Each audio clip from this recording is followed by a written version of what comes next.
നമസ്കാരം. All India റേഡിയോയിൽ station ഡയറക്ടറായി സേവനമനുഷ്ഠിച്ച് വിരമിച്ച ശേഷം ഇന്ത്യൻ റെഡ് ക്രോസ് സൊസൈറ്റിയുടെ സ്റ്റേറ്റ് വൈസ് പ്രസിഡന്റായി വിവിധ സാമൂഹ്യ പ്രവർത്തനങ്ങൾക്ക് നേതൃത്വം വഹിച്ച ജോസഫ് ജെ പാലക്കാപ്പള്ളിയുടെ 41ാം ചരമദിനാചരണം നടത്തി.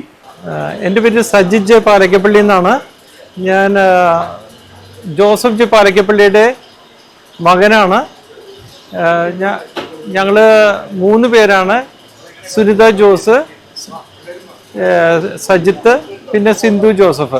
ഇങ്ങനെ 3 പേരാണ് ഞങ്ങളുടെ മക്കളായിട്ടുള്ളത്. ഫാദർ ആദ്യകാലങ്ങളിൽ ഓൾ ഇന്ത്യ റേഡിയോ ഡയറക്ടറായിട്ട് റിട്ടയർ ചെയ്തതിന് ശേഷം ഇന്ത്യൻ റെഡ് ക്രോസ് സൊസൈറ്റിയുടെ സ്റ്റേറ്റ് വൈസ് പ്രസിഡൻ്റ് ആയിരുന്നു. അതിനുശേഷം പിന്നെ എറണാകുളം ഡിസ്ട്രിക്റ്റിൻ്റെ സെക്രട്ടറി ആയിട്ട് പല രീതിയിലുള്ള സാമൂഹ്യ പ്രവർത്തനങ്ങൾ അദ്ദേഹം ചെയ്യുകയുണ്ടായി. കാക്കനാടുള്ള ഇന്ത്യൻ റെഡ് ക്രോസ് സൊസൈറ്റിയുടെ എറണാകുളം ഡിസ്ട്രിക്റ്റിൻ്റെ റെഡ് ക്രോസ് ഭവൻ അദ്ദേഹത്തിൻ്റെ എഫർട്ട് കൊണ്ട്, അതുകൊണ്ട് 3 പഞ്ചായത്തുകൾ ചേർന്നിട്ട് നടത്തിയിട്ടുള്ള ഒരു പ്രോജക്റ്റാണ്. അത് ജനങ്ങൾക്ക് ഇപ്പോഴും പല രീതിയിൽ ഉപകാരപ്പെട്ടുകൊണ്ടിരിക്കുകയാണ്. ഇന്നേ ദിവസം ഞങ്ങളുടെ പിതാവിൻ്റെ 41ാം ചരമദിനം ആണ്. ഇത് ലൂർദ് മാതാ പള്ളിയിൽ വെച്ച് നടത്തുന്ന തിരുക്കർമ്മങ്ങളിൽ ഇന്ന് നടത്തിയ തിരുക്കർമ്മങ്ങളിലും അതിനോടനുബന്ധിച്ച് ഞങ്ങളുടെ വീടുകളിൽ നടത്തിയ അനുസ്മരണ സമ്മേളനത്തിലും പിന്നെ അതിനോടനുബന്ധിച്ച് നടത്തിയ സ്നേഹവിരുന്നിലും പങ്കെടുത്ത എല്ലാവർക്കും നന്ദി അർപ്പിക്കുകയാണ്.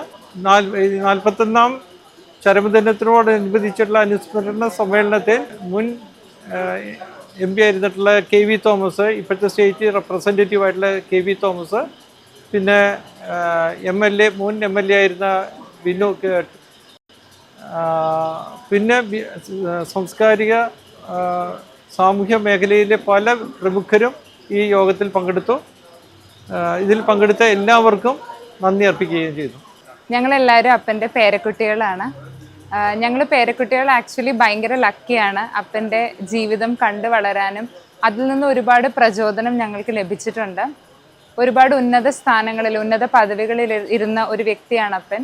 അതുകൊണ്ട് തന്നെ മറ്റുള്ളവരോട് സംസാരിക്കേണ്ട രീതിയായാലും ജീവിതത്തിൻ്റെ ലൈഫ് സ്റ്റൈല്, അപ്പൻ്റെ പോലൊരു ലെവലിൽ എത്തിപ്പെടാൻ എങ്ങനത്തെയൊക്കെ ലൈഫ് സ്റ്റൈലാണ് ചൂസ് ചെയ്യേണ്ടത്, അങ്ങനെ ഒരുപാട് കാര്യങ്ങൾ അപ്പൻ്റെ ജീവിതത്തിൽ നിന്ന് ഞങ്ങൾക്ക് പഠിക്കാൻ സാധിച്ചിട്ടുണ്ട്.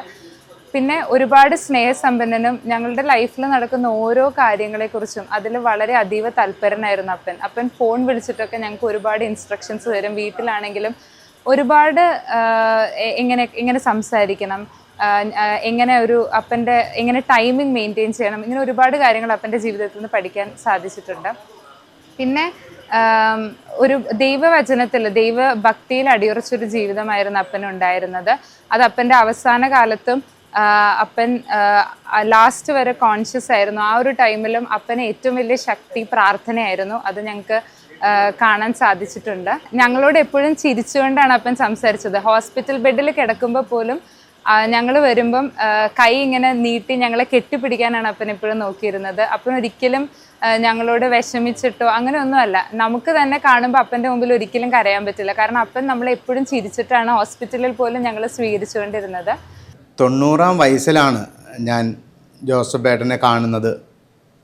90ാം വയസ്സിലും ജോസഫ് ഏട്ടനുണ്ടായിരുന്ന വ്യക്തത, സന്തോഷം, അത് ആ ജീവിതത്തിൻ്റെ മുഴുവൻ ഒരു സംതൃപ്തിയുടെ ഒരു വെളിപാടായിരുന്നു. അത് പല പ്രാവശ്യങ്ങളിൽ ജോസഫ് ഏട്ടൻ്റെ അടുത്ത് പോകാനും വീട്ടിൽ പോകാനും പ്രാർത്ഥനയ്ക്കും സംസാരത്തിനും ഒക്കെ വേദി ഉണ്ടായിട്ടുണ്ട്. എന്തുമാത്രം സംതൃപ്തമായിട്ട് ആയുസ്സുകൊണ്ട് ഈ ലോകത്തിന് ചെയ്യാവുന്ന ഒരുപാട് നന്മകൾ ആത്മാർത്ഥമായിട്ട് ചെയ്യാൻ സാധിച്ചതിൻ്റെ വലിയ സംതൃപ്തിയും, ഇനിയും ഈ 90ാം വയസ്സിലും അവസാനിക്കാത്ത സ്വപ്നങ്ങൾ സൂക്ഷിക്കുന്ന ഒരാൾ കൂടിയായിരുന്നു ജോസഫ് ഏട്ടൻ. നമുക്കറിയാം, ഭാരതത്തിൽ ഒത്തിരിയേറെ നന്മകൾ ചെയ്യാൻ അദ്ദേഹത്തിൻ്റെ ആയുസ് കൊണ്ട് ഉദ്യോഗത്തിൻ്റെ മേഖലകളിൽ സാധിച്ചിട്ടുണ്ട്. അത് വ്യക്തിപരമായിട്ടുള്ള ഇനീഷ്യേറ്റീവ്സിലൂടെ അദ്ദേഹത്തിന് അത് സാധിച്ചിട്ടുണ്ട്. അപ്പോൾ അതിലൊക്കെയും ജോസഫ് ഏട്ടനെ ഓർത്ത് ദൈവത്തിന് നന്ദി പറയുകയാണ്. ഈ അവസാന ദിവസങ്ങളിൽ പോലും, അവസാന നാളുകളിൽ വീട്ടിൽ പ്രാർത്ഥനയ്ക്കായിട്ടും അതോടൊപ്പം 90ാമത്തെ ബർത്ത്ഡേ ആഘോഷത്തിൻ്റെ വേളയിലും അവസാന ദിവസങ്ങളിൽ രോഗത്തിൻ്റെ അസ്വസ്ഥതയുടെ ദിവസങ്ങളിലൊക്കെയും ചെന്ന് കണ്ട് പ്രാർത്ഥിക്കുകയും സംസാരിക്കുകയും ഒക്കെ ചെയ്യുമ്പോൾ അത് ഒരായുസ് ജീവിച്ചതിൻ്റെ പക്വത നേടിയെടുക്കുകയും ഇപ്പോഴും സ്വപ്നങ്ങൾ അവസാനിപ്പിക്കാതെ അത് മക്കൾക്കും കുടുംബത്തിനും നാട്ടുകാർക്കൊക്കെ കൈമാറിക്കൊണ്ട് ഈശ്വരൻ്റെ സന്നിധിയിലേക്ക് പോകാനും ജോസഫ് ഏട്ടന് സാധിച്ചു. ആ ഒരു ജീവിതത്തെ പരിചയപ്പെട്ടത്, കൂടുതൽ അടുത്തറിഞ്ഞത് വലിയ ആനന്ദമായിട്ട് അനുഭവിക്കുന്നു. ഈ നാടിനും പ്രത്യേകിച്ച് ഈ ഇടവക സമൂഹത്തിനൊക്കെ ഒത്തിരിയേറെ നന്മയുടെ ഒരു സാന്നിധ്യമായിരുന്നു ജോസഫ് ഏട്ടൻ.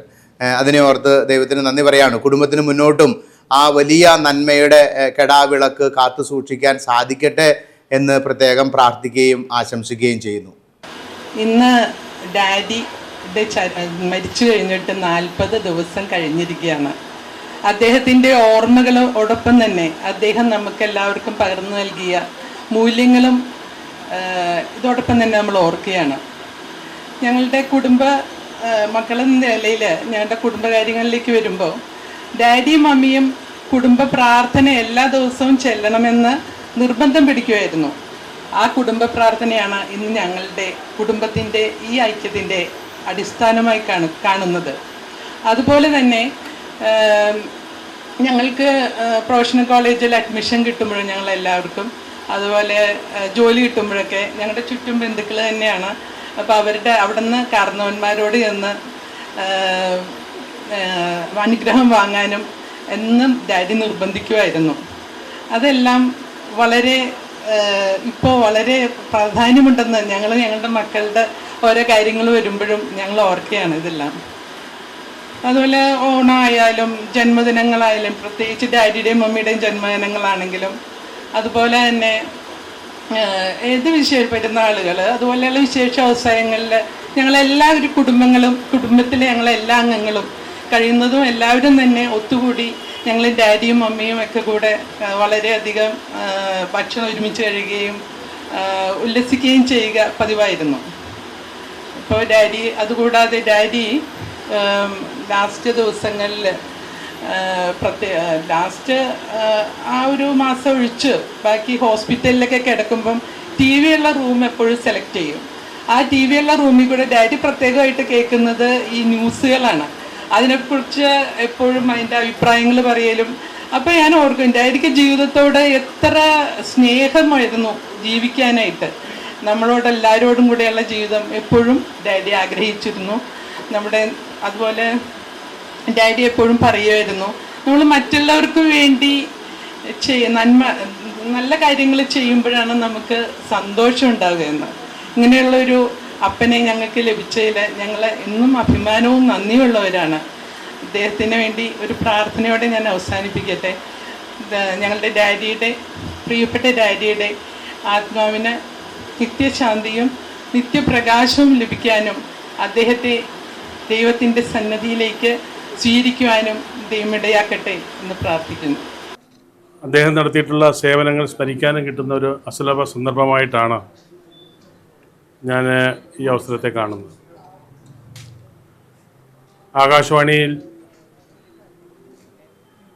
പ്രവർത്തനം ആരംഭിച്ച് അതിൻ്റെ ഡയറക്ടറായി റിട്ടയർ ചെയ്യുകയും പിന്നീട് എറണാകുളം റെഡ് ക്രോസിൻ്റെ സെക്രട്ടറിയായ ആതിര സേവന രംഗത്ത് നിസ്വാർത്ഥ സേവകനായി പ്രവർത്തിക്കാൻ കഴിഞ്ഞിട്ടുള്ള ഒരു വ്യക്തിത്വമായിരുന്നു ജോസഫ് സാർ എന്ന് പറയുന്നത് എനിക്ക് അഭിമാനമുണ്ട്. പ്രത്യേകിച്ച് തേവര പോലെയുള്ള ഈ പ്രദേശത്ത്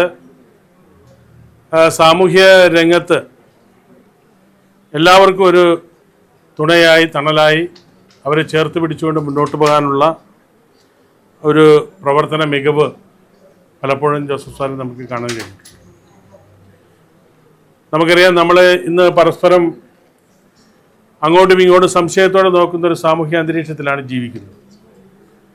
പരസ്പരം സ്നേഹിക്കാനും പരസ്പരം ബഹുമാനിക്കാനും തൊട്ടടുത്ത് താമസിക്കുന്ന ആളുടെ ദുഃഖത്തിൽ പങ്കുചേരാനുമുള്ള ഒരു മനസ്സ് പലപ്പോഴും നമുക്ക് കാണിക്കാൻ കഴിയാത്ത ഒരു സാമൂഹ്യ അന്തരീക്ഷത്തിലാണ് നമ്മൾ ജീവിക്കുന്നത്. നമ്മളെല്ലാം തിരക്കുള്ള ആളുകളാണ്.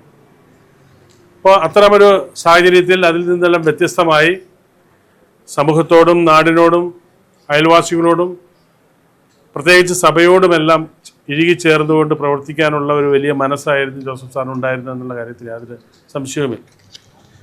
അത്രയും നല്ല പ്രവർത്തനങ്ങൾക്ക് നേതൃത്വം കൊടുക്കാൻ ഞാൻ പറഞ്ഞ റെഡ് ക്രോസ് എന്ന് പറഞ്ഞാൽ ഒരു കാലഘട്ടത്തിൽ എറണാകുളം ജനറൽ ആശുപത്രിയുടെ പ്രവർത്തന മികവിൻ്റെ ഒരു എടുത്തു പറയേണ്ട ഒരു സംഘടനയാണ്.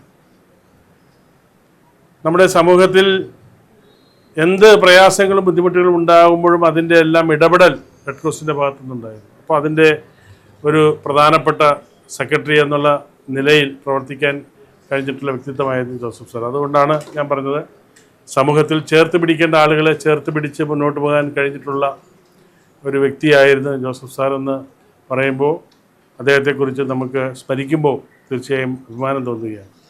ഞാൻ ദീർഘമായി മറ്റു കാര്യങ്ങളിലേക്കൊന്നും കടന്നു പോകുന്നു. വേർപാട് എന്നും വേദനാജനകമാണ്. നമ്മെ സ്നേഹിക്കുകയും ചെയ്തവർ നമ്മളിൽ നിന്ന് പിരിയുമ്പോഴുണ്ടാകുന്ന വേദന പലപ്പോഴും നമുക്ക് അനുഭവപ്പെടുന്ന ഒരു വസ്തുതയാണ്. അത്തരമൊരു സാമൂഹ്യ അന്തരീക്ഷത്തിലാണ് നമ്മളിവിടെ ഇന്ന് കൂടിയിരിക്കുന്നത്. ജോസഫ് സാറിൻ്റെ സഹധർമ്മിണി ടീച്ചർക്കും അവരുടെ മക്കൾക്കും ഉണ്ടായ ആ ദുഃഖത്തിൽ തീർച്ചയായും ഒരു പൊതുപ്രവർത്തകൻ എന്നുള്ള നിലയിൽ പങ്കുചേരാൻ കൂടി അവസരം വിനിയോഗിച്ചുകൊണ്ട് അദ്ദേഹത്തിന് നിത്യശാന്തി ലഭിക്കട്ടെ എന്ന് സർവശക്തനോട് പ്രാർത്ഥിച്ചുകൊണ്ട് എൻ്റെ വാക്കുകൾ ചുരുക്കുന്നു. നമസ്കാരം. ചിറ്റപ്പനെ കുറിച്ച് പറഞ്ഞാൽ എനിക്ക് 4 രീതിയിൽ പറയാം. ഒന്ന്, ഞങ്ങളുടെ ഈ അയൽവാസി, ഞങ്ങൾ കുടുംബക്കാരാണ്. ആദ്യമേ തന്നെ സാമൂഹ്യ പ്രവർത്തനത്തിന് അദ്ദേഹത്തിൻ്റെ പശ്ചാത്തലം ഇടക്കാലത്ത് റേഡിയോ നിലയത്തിലെ കാര്യങ്ങളൊക്കെ ആയിട്ട് അങ്ങോട്ട് തുടർന്നു പോയെങ്കിലും പിന്നീട് അത് തുടർന്നത് റെഡ് ക്രോസിലെ വളരെ സക്രിയമായിട്ടുള്ള ഒരു പ്രവർത്തനത്തിലൂടെയാണ്. അപ്പോൾ എറണാകുളം ഡിസ്ട്രിക്ട് റെഡ് ക്രോസിൻ്റെ എല്ലാ തരത്തിലുമുള്ള ചുക്കാൻ പിടിച്ചിരുന്ന അദ്ദേഹമാണ്. ഞാൻ ഓർക്കുന്നു, അദ്ദേഹം വഴിയായി ഞാനും റെഡ് ക്രോസിൽ ഒരു പെർമനൻറ്റ് മെമ്പർഷിപ്പ് എടുത്തുവെങ്കിലും ഒരിക്കലും ആക്റ്റീവ് ആകാനായിട്ട് എനിക്ക് സാധിച്ചില്ല. എനിക്ക് അദ്ദേഹത്തിൻ്റെ കാലശേഷം റെഡ് ക്രോസിൽ ഒരുപിടി പ്രശ്നങ്ങൾ ഉണ്ടായിട്ടുണ്ട്. എന്നാൽ ഉണ്ടായിരുന്ന കാലത്ത് എറണാകുളം റെഡ് ക്രോസിൻ്റെ ഒരു നല്ല രീതിയിലുള്ള നടത്തിപ്പും പലതരത്തിലുള്ള ബഹുമുഖമായിട്ടുള്ള പ്രവർത്തനങ്ങളും അതിനൊരു കേന്ദ്രം സ്ഥാപിക്കാനും ഒക്കെ അദ്ദേഹത്തിൻ്റെയും കൂടെ ഇടപെടൽ വഴി ഇടവന്നിട്ടുണ്ടെന്ന് ഞാൻ വളരെ അഭിമാനപൂർവ്വം ഓർക്കുന്നു. വ്യക്തി ജീവിതത്തിലും ഔദ്യോഗിക ജീവിതത്തിലും സാമൂഹിക പ്രവർത്തന മേഖലയിലും വ്യക്തിമുദ്ര പതിപ്പിച്ച് നമ്മളിൽ ചിലർക്കെങ്കിലും ഒരു റോൾ മോഡലായിരുന്നു ജോസഫ് ചേട്ടൻ. ഞാൻ 12 പ്രീ ഡിഗ്രി കഴിഞ്ഞപ്പോൾ ഏത് കോളേജിൽ ജോയിൻ ചെയ്യണം എന്നുള്ള ഒരു ഉപദേശത്തിന് വേണ്ടിയിട്ട് ആരോട് ചോദിക്കണമെന്ന് ആലോചിച്ച് കഴിഞ്ഞപ്പോൾ പാപ്പച്ചൻ ചിറ്റപ്പനെയാണ് മനസ്സിൽ ഓർമ്മ വന്നതും അദ്ദേഹത്തിൻ്റെ ഗൈഡൻസാണ് ഞാൻ എടുത്തതും ഇവിടെ ജോയിൻ ചെയ്യാനായിട്ട് പോകണമെന്നുള്ളത്. എന്ത് കാര്യത്തിനും ഇതുപോലെ എന്തെങ്കിലും പാഠ്യപരമായിട്ടുള്ള കാര്യങ്ങൾക്കോ എല്ലാം ഉപദേശം തേടാനായിട്ട് ഉചിതനായൊരു വ്യക്തി എന്നെ സംബന്ധിച്ചിടത്തോളം പാപ്പച്ചൻ ചിറ്റപ്പനാണെന്നാണ് എൻ്റെ ചെറുപ്പകാലത്ത് ഞാൻ കരുതിയിട്ടുള്ളതും അതിനുള്ള ഉപദേശം തേടിയിട്ടുള്ളതും. കണ്ണുനീർമുത്തോമൈ കാണാനെത്തിയ കതിരു കണക്കിളി ഞാൻ എന്നോടിത്തര പരിഭവം തോന്നുവാൻ എന്തു പറഞ്ഞു ഞാൻ സങ്കൽപ്പങ്ങളെ ചന്ദനമാടിയ സിന്ദൂര ചെപ്പുമായി എൻ്റെ മായ ലോകത്തു നിന്നു നീ പോകരുതേ ജോസഫ് ചേട്ടാ, പോകരുതേ. ഈ പാട്ട് ജോസഫിന് വേണ്ടി ഡെഡിക്കേറ്റ് ചെയ്തു കൊണ്ട് ഞാൻ നിർത്തുന്നു. നന്ദി, നമസ്കാരം, ജയ് ഹിന്ദ്. കാരണം ഞാൻ ജനറൽ ആശുപത്രിയിൽ ഡോക്ടറായിട്ടിരിക്കുമ്പോൾ ഒരു ദിവസം ഞാൻ ഫിസിക്കൽ മെഡിസിൻ ആൻഡ് റീഹാബിലിറ്റേഷൻ്റെ ഡോക്ടറാണ്. അപ്പോൾ ഒരു ദിവസം ഞാനവിടെ എൻ്റെ റൂമിലിരുന്ന് ഓഫീസിൽ ഫയലൊക്കെ നോക്കിക്കൊണ്ടിരിക്കുന്നു. അപ്പോൾ ഒരു പ്രായമുള്ള മനുഷ്യൻ വന്നിട്ട് എൻ്റെ അടുത്ത് കടലാസം കൊണ്ടുവന്നിട്ട് പറഞ്ഞു, ഞാൻ ജോസഫ് ജെ പാലക്കള്ളി ആയിരുന്നു, റിട്ടയർ ചെയ്ത ഡയറക്ടറായിട്ട് റിട്ടയർ ചെയ്ത ആളാണ്. അങ്ങനെയാണ് ആദ്യമായിട്ട് സാറിനെ കാണുന്നത്. അപ്പോൾ സാറിനെ പറ്റി എനിക്കൊന്നും അറിയില്ല. അപ്പോൾ സാറ് റെഡ് ക്രോസിൻ്റെ മെമ്പറാണെന്ന് പറഞ്ഞു. അങ്ങനെ പിന്നെ കൂടുതൽ അടുത്തു. അപ്പോൾ അന്ന് ഞാൻ റെഡ് ക്രോസിൻ്റെ ഫസ്റ്റ് എയ്ഡ് ട്രെയിനിങ് പ്രോഗ്രാം നടത്തുന്ന ഡോക്ടറായിരുന്നു. അങ്ങനെ സാറും കൂടി ചേർന്ന് ട്രെയിനിങ് പ്രോഗ്രാം നടത്താൻ തുടങ്ങി. അത് കഴിഞ്ഞിട്ട് ഞാൻ 95 ആലപ്പുഴയ്ക്ക് പോയി. അപ്പോഴാണ് സാറ് പിന്നെ അതിൻ്റെ സെക്രട്ടറി പദവിയിലേക്ക് വന്നത്. അന്ന് ഞാൻ അവിടെ ജനറൽ ഹോസ്പിറ്റലിൽ ഇരിക്കുമ്പോൾ വെറുതെ ഒരു section clerk, DML section clerk ആണ് റെഡ് ക്രോസിൻ്റെ പ്രവർത്തനങ്ങൾ കോർഡിനേറ്റ് ചെയ്തുകൊണ്ടിരുന്നത്. സാറ് വന്നതിന് ശേഷമാണ് ആ ഡിസ്ട്രിക്ട് പ്രസിഡൻറ്റും ഡിസ്ട്രിക്ട് കളക്ടറും വൈസ് പ്രസിഡൻറ്റ് DMO എന്നുള്ള പൊസിഷൻ അതൊരു ഒഫീഷ്യേറ്റിംഗ് പൊസിഷനായിട്ട് അങ്ങനെ ഇരിക്കുകയായിരുന്നു. സാറ് വന്നതിന് ശേഷം ഒരു സെക്രട്ടറിയുടെ പോസ്റ്റ്, ഇലക്റ്റഡ് പോസ്റ്റ് ഉണ്ടാക്കി. പിന്നെ അതിന് കൂടെ അത് ബൈലോസൊക്കെ അമെൻഡ് ചെയ്തതിന് ശേഷമായിരുന്നു. അങ്ങനെ പിന്നെ അതിന് ചെയർമാൻ, കുറച്ച് കഴിയുമ്പോൾ സാറ് ചെയർമാനായി. സാറ് വന്നതിന് ശേഷമാണ് ഒരു പേപ്പറിൽ മാത്രം ഉണ്ടായിരുന്ന ആ പ്രസ്ഥാനം ഒരു ഒഫീഷ്യലായിട്ടുള്ള ഒരു പ്രസ്ഥാനമായിട്ട് ഡെവലപ്പ് ചെയ്തത്. നമുക്കറിയാം, വിവിധ മേഖലകളിൽ ഒരുപാട് ദൂരം നമ്മുടെ സമൂഹത്തെ മുന്നോട്ട് നയിച്ച നല്ല വ്യക്തിത്വത്തിൻ്റെ ഉടമയാണ്. ആ സൽപ്രവർത്തികൾ കണ്ട് പ്രിയപ്പെട്ട മക്കൾക്കും വിവിധ മേഖലകളിൽ തങ്ങളുടെ കർത്തവ്യങ്ങൾ നിർവഹിക്കുമ്പോൾ, ഇവിടെ സനു സൂചിപ്പിച്ച പോലെ തങ്ങളുടെ അപ്പൻ്റെ തൻ്റെ ഫാദർ കൈമാറി തന്ന ആ നല്ല മൂല്യങ്ങൾ അത് മുറുകെ പിടിച്ചുകൊണ്ട് മുന്നോട്ട് പോകാൻ ഈ മക്കൾക്കും പേരക്കുട്ടികൾക്കും കഴിയട്ടെ. എന്തായാലും ആ പാപ്പച്ചൻ ചേട്ടനെ ഇത്രയും ദൂരം സമൂഹത്തിൽ മനോഹരമായ ഒരു വ്യക്തിത്വത്തിൻ്റെ ഉടമയാക്കി തീർക്കാൻ അതിൻ്റെ പിന്നിൽ പ്രവർത്തിച്ചത് ഞങ്ങളുടെ റാണി ചേച്ചിയാണ്. റാണി ചേച്ചിക്ക് എല്ലാ ആശംസകളും നന്മകളും നേരുന്നു. ഇനിയും ഈ മക്കളെയും പേരക്കുട്ടികളുമായി ഒരുപാട് ദൂരം മുന്നോട്ട് പോകട്ടെ എന്ന് ആശംസിക്കുന്നു. പാപ്പച്ചൻ ചേട്ടൻ്റെ നല്ല പ്രവൃത്തികൾ നമ്മുടെ മനസ്സിൽ നിന്നും മായില്ല. നമുക്കതൊക്കെ ഒരു നിമിത്തമായി അദ്ദേഹത്തിൻ്റെ കൈമാറി കിട്ടിയ നല്ല സദ്ഫലങ്ങൾ ഈ സമൂഹത്തിന് കൊടുക്കാൻ കഴിയട്ടെ എന്ന് ആശംസിക്കുന്നു. ഏത് കാര്യങ്ങളിലുള്ള ഉപദേശം ചോദിച്ചാലും തൻ്റെ അനുഭവ സംഭവത്തിൻ്റെയും കിട്ടിയിട്ടുള്ള അറിവിൻ്റെയും വിദ്യാഭ്യാസത്തിൻ്റെയൊക്കെ വെളിച്ചത്തിൽ ഏത് തരത്തിലുമുള്ള ഉപദേശങ്ങൾ തരാനായിട്ട് കഴിവും പ്രാപ്തിയും ഉണ്ടായിരുന്ന ഒരു വ്യക്തിയാണ് അദ്ദേഹം. എനിക്ക് തോന്നുന്നു സജിത്തിനെയൊക്കെ സംബന്ധിച്ചിടത്തോളം വളരെ അച്ചടക്കമുള്ള ഒരു കുടുംബനാഥനായി മാറിയിട്ടുള്ളത് അദ്ദേഹം പ്രത്യേകം പറഞ്ഞിട്ടായിരിക്കില്ല, അദ്ദേഹത്തെ കണ്ടിട്ടായിരിക്കുമെന്നാണ് എനിക്ക് മനസ്സിലാക്കാൻ സാധിച്ചിട്ടുള്ളത്. അതേ സ്വഭാവത്തോടു കൂടി തന്നെ, അത്രയും ലാളിത്യത്തോടു കൂടി തന്നെ വളർന്നു വരുവാനായിട്ടൊക്കെ നമ്മുടെ കുടുംബാന്തരീക്ഷമാണ് നമുക്ക് സാഹചര്യം ഒരുക്കുന്നതെന്നുള്ളതിൻ്റെ ഉത്തമ ദൃഷ്ടാന്തമാണ് കുടുംബം. I think he was a great example before us, and I think none of us can be the way he was. He lived in an age, we lived in an era where All India Radio was very important, and we grew up with All India Radio. Today we have got various media, but still I think All India Radio had created in us and built within us a set of values and a set of good ways of thinking and of understanding things. On this occasion, I pray for the peaceful repose of his soul. I pray that the family has strength to bear the loss, and I think he is definitely happy when he looks down and sees that the qualities that he lived by still lives on in his children. Thank you. ഇന്നിപ്പോൾ അദ്ദേഹത്തിൻ്റെ ചരമാനന്തരമായിട്ടുള്ള കർമ്മങ്ങൾ നടന്നുകൊണ്ടിരിക്കുമ്പോൾ അദ്ദേഹത്തെക്കുറിച്ച് ഇനിയും അറിയാത്ത ആളുകളിലേക്ക് അദ്ദേഹത്തിൻ്റെ സേവന തൽപരതയും അദ്ദേഹത്തിൻ്റെ ആ വ്യക്തിത്വവും അദ്ദേഹത്തിൻ്റെ ആ ഒരു ഗ്രേസ്ഫുള്ളായിട്ടുള്ള ഒരു ജീവിതകാലം, 90 വയസ്സ് കഴിഞ്ഞു എന്ന് പറയുമ്പോഴത്തേക്ക് ആ 90 വയസ്സ് വെറുതെ ചെന്ന് ചേർന്നതല്ല.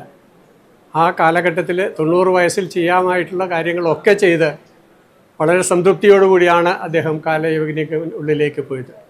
അപ്പോൾ അദ്ദേഹത്തിൻ്റെ സ്മരണകൾ എപ്പോഴും പൊതുപ്രവർത്തകർക്കും മക്കൾക്കും അതുപോലെ തന്നെ അദ്ദേഹവുമായി ഒരിക്കലെങ്കിലും ബന്ധപ്പെട്ടിട്ടുള്ള എല്ലാവർക്കും അദ്ദേഹത്തിൻ്റെ ഓർമ്മകൾ ഒരു പ്രചോദനമാകട്ടെ എന്ന് ഞാൻ ആഗ്രഹിക്കുകയാണ്. അദ്ദേഹം ഔദ്യോഗികമായി PJ ജോസഫ് എന്നാണ് ആകാശവാണിയിൽ അറിയപ്പെട്ടിരുന്നത്. ആകാശവാണിയിൽ ആരോഗ്യരംഗം, അതുപോലെ തന്നെ കുടുംബക്ഷേമം എന്നീ വിഷയങ്ങളാണ് അദ്ദേഹം കൈകാര്യം ചെയ്തിരുന്നത്. അദ്ദേഹം ഞങ്ങളെ സംബന്ധിച്ചിടത്തോളം ഞങ്ങളുടെ സ്ഥാപനത്തിലെ ഒരു ആരോഗ്യവകുപ്പ് മന്ത്രി എന്ന പോലെ എല്ലാവർക്കും ഏതെങ്കിലും മെഡിക്കൽ കോളേജിലോ അതുപോലെ ആരോഗ്യപരമായോ എന്തെങ്കിലും ഒരു പ്രശ്നം വന്നു കഴിഞ്ഞാൽ അതിന് PJ ജോസഫ് എന്ന് പറയുന്ന ആ മഹത് വ്യക്തി എപ്പോഴും ഓടിയെത്തുമായിരുന്നു. അദ്ദേഹത്തിൻ്റെ സ്നേഹമിശ്രണമായ പെരുമാറ്റം, മാന്യതയോടെയുള്ള പെരുമാറ്റം, തൻ്റെ പ്രവൃത്തിയിൽ എപ്പോഴും ധർമ്മം ആണ് മുന്നിൽ നിൽക്കുന്നത് എന്ന് കരുതി സർവീസിൽ ജോലി ചെയ്തിരുന്ന അദ്ദേഹത്തിൻ്റെ പാവന സ്മരണയ്ക്ക് മുമ്പിൽ ഈ 41-ാം ദിവസം അദ്ദേഹത്തെ അനുസ്മരിക്കാൻ കിട്ടിയ ഈ അവസരം എൻ്റെ ജീവിതത്തിലെ മഹാഭാഗ്യമായി കരുതുന്നു. ഞാനും ശ്രീ ജോസഫ് പാലക്കാപ്പള്ളിയായിട്ട് ഒരു 40 വർഷത്തെ അടുപ്പമുണ്ട്. പ്രത്യേകിച്ച് ഞങ്ങൾ കൂടുതലായിട്ട് അടുക്കാൻ കാരണം റെഡ് ക്രോസിൽ വന്നതിന് ശേഷം 35 വർഷമായിട്ട് അത് വളരെയധികം അടുപ്പമാണ്. അന്ന് തൊട്ടേ അദ്ദേഹത്തിൻ്റെ ഞാൻ എപ്പോഴും ഓർക്കുന്നത്, ഇന്നിപ്പം ഞങ്ങൾക്ക് കാക്കനാട്ട് റെഡ് ക്രോസ് ഭവനുണ്ട്.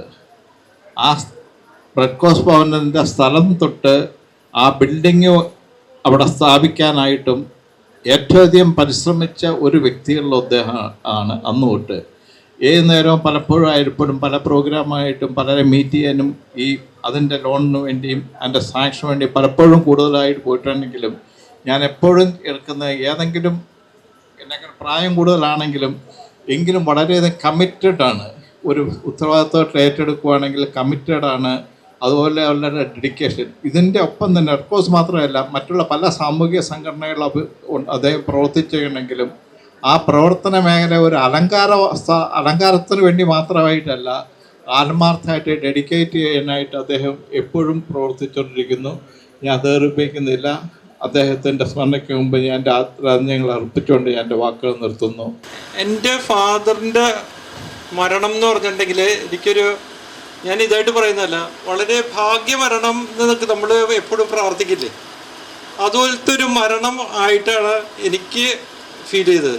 എനിക്കും പുള്ളിയുടെ കൊച്ചുമക്കൾക്കും ഫീൽ ചെയ്തത്.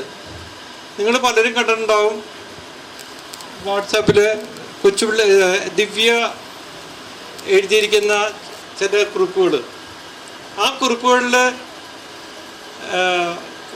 പറഞ്ഞിരിക്കുന്ന പോലെ വളരെ പീസ്ഫുള്ളായിട്ടുള്ള മരണമായിരുന്നു പുള്ളിയുടെ. ഏകദേശം 1 മാസത്തോളം ഹോസ്പിറ്റലൈസ് ചെയ്തു. റൂമിലേക്ക് ഷിഫ്റ്റ് ചെയ്ത് കഴിഞ്ഞപ്പോൾ CCUവിനേക്കാളും കൂടുതൽ എല്ലാവരുടെയും പ്രസൻസും ടച്ചിങ്ങും കൊണ്ട് പുള്ളിയുടെ CCUവിനേക്കാളും കൂടുതൽ എല്ലാ പാരാമീറ്റേഴ്സും ഇമ്പ്രൂവ് ചെയ്ത് കഴിഞ്ഞപ്പോഴത്തേക്കും, അതായത് പുള്ളി എല്ലാവരെയും കണ്ട് ചിരിച്ച്, പുള്ളിനെ എല്ലാവർക്കും അറിയാമായിരിക്കും, പുള്ളിക്ക് എല്ലാവരെയും കണ്ടു കഴിഞ്ഞാൽ വളരെ വെൽക്കമിങ് ആയിട്ട് സംസാരിക്കുന്നത്, വാമായിട്ട് സംസാരിക്കുന്നത്. അതുപോലെ ആര് കണ്ടാലും പുള്ളിക്ക് വയ്യെങ്കിലും പുള്ളി കൈയെടുത്ത് ഷെയ്ക്ക് ഹാൻഡ് കൊടുത്ത് ഇപ്പോഴുള്ള എല്ലാ ബ്രദേഴ്സിനെയും സിസ്റ്റേഴ്സിനെയും കണ്ടു. അതായത് ന്യൂസിലാൻഡിലുള്ള ബ്രദറിനെയും അതുകൂടാതെ തന്നെ മറ്റു സ്ഥലങ്ങളിലുള്ള ബോംബെയിലുള്ളവർ വന്നിട്ടുണ്ടായിരുന്നു, മദ്രാസിലും കോയമ്പത്തൂര് ഇവിടെയുള്ള അവരൊക്കെ എല്ലാവരെയും കണ്ട് വീഡിയോയിൽ കൂടെ കണ്ട് പുള്ളി കൈയെടുത്ത് വരെ കാണിച്ചിട്ട് പുള്ളി സിസ്റ്റേഴ്സൊക്കെ ഒന്ന് പ്രാർത്ഥിച്ചു. എല്ലാവരെയും കണ്ട് ബൈ പറഞ്ഞിട്ടാണ് സിസ്റ്റേഴ്സൊക്കെ വന്ന് ഹോസ്പിറ്റലിൽ വന്ന് പ്രാർത്ഥിച്ച് പുള്ളി പ്രിപ്പയർഡായിട്ട് ഞങ്ങളൊരു ഹാഫ് ഇതിലിരിക്കുന്ന സമയത്ത് തന്നെ, കോൺഷ്യസ് ആയിരിക്കുന്ന സമയത്ത് തന്നെ പുള്ളി കൈയെടുത്ത് കുരിശു വരച്ചുകൊണ്ടിരിക്കുകയായിരുന്നു. ലാസ്റ്റ് മിനിറ്റ് വരെയും പുള്ളി വളരെ കോൺഷ്യസ് ആയിരുന്നു. പുള്ളി ശരിക്കും പ്രിപ്പയർഡ് ആയിട്ടാണ് പ്രാർത്ഥിച്ച് പുള്ളി എല്ലാവരെയും, എല്ലാ റിലേറ്റീവ്സിനെയും, കൊച്ചുമക്കളെയും, ബ്രദേഴ്സിനെയും സിസ്റ്റേഴ്സിനെയും, ഇപ്പോഴുള്ള ബ്രദേഴ്സിനെയും സിസ്റ്റേഴ്സിനെയും എല്ലാവരെയും കണ്ട് ബായ് പറഞ്ഞിട്ട് പീസ്ഫുള്ളായിട്ടാണ് പുള്ളി മരണപ്പെട്ടത്. അത് നമുക്കെല്ലാവർക്കും കിട്ടുന്ന ഒരു മരണം ആയിരിക്കില്ലെന്ന് എനിക്ക് തോന്നുന്നു. അത് ഒരു പീസ്ഫുള്ളായിട്ടുള്ള മരണമായിരുന്നു, ഭാഗ്യമരണമായിരുന്നു. A peaceful goodbye. We all stood still when the doctor said it's time for him to go.